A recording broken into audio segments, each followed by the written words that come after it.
This curtain is from 1935, and it's what we call a street advertising scene. And it is going to hang behind the grand drape, which we have not put up yet. Tandy was the name of the painter, and it's autographed on that grand drape, but not on this one.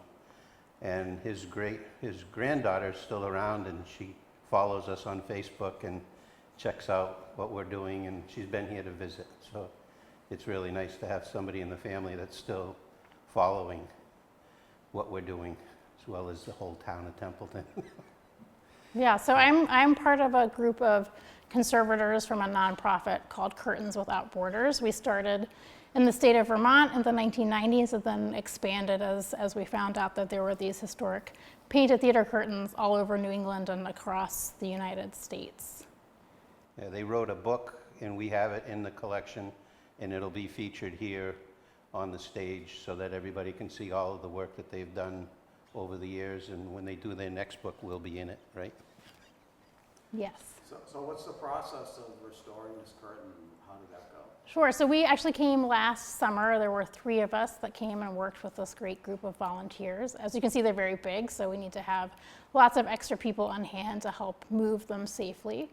So the first stage was cleaning, and we do a dry cleaning process using a really soft brush and a gentle vacuum cleaner with a HEPA filter, and just sort of brush all of that loose dust and dirt and debris from the front and back of the curtain. And we work by spreading them out on big tables and scrolling and unscrolling the curtain to allow us to access the front and the back, standing on one edge because we can't suspend ourselves over the middle of the tables.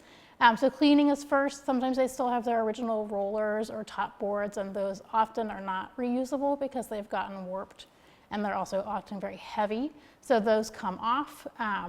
We do any stabilization of tears and holes, and we use a reversible adhesive called Biva film that's used in conservation. It's heat activated, so there's no moisture. If we tried to use a moisture glue, we'd make stains. So we don't want to introduce moisture into these. We use heat set adhesive and muslin fabric to do the repairs, and also to stabilize the edges of the curtains, just to give them a little bit of extra strength so that they can be safely used in the future. How long did that process take? We were here for 2 or 3 days. Yeah, 3 days. And doing both curtains, and that's a pretty typical amount of time for a two curtain project.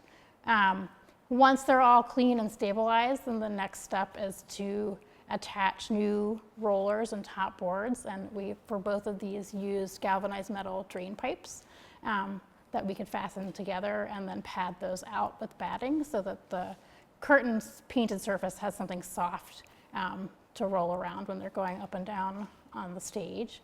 The other thing that we do is if there are any areas of paint loss or water stains, we do something called in-painting, and that's where we go in and fill in what we can tell is missing. We would never try to guess what's there, but usually the damage on the theater curtains is very isolated, so it's relatively easy to fill in areas of missing paint, and also cover water stains with pastel pencil, which we can reverse as well. These were not terrible. Yeah, a few holes. A few holes, a few rips, some areas of loss. Not a lot of water staining that I can remember, and I don't see it. So we either did a really good job, or Tell, so they did a great I think job. that this, the grand drape did have a little bit more water staining down in the bottom. But this one really didn't have much. I'm sure we did a little. There's never none. We should have pointed that out. But that's, we don't want to make them look new. This was done in 1935, and we want it to show its age and use, but we don't want it to look uncared for or like there's missing information or really bad damage that jumps out to your eye. So the day finally arrived. The day arrived, we How have... many years? 8 years? Yeah, a long time. We have our volunteers that came down and lent a hand. We needed help hanging them. We needed help unrolling them, securing the border, the top wooden supports. So it was very easy to go with that many people helping. So thank you, everybody, Yeah, for thank you. lending your hands.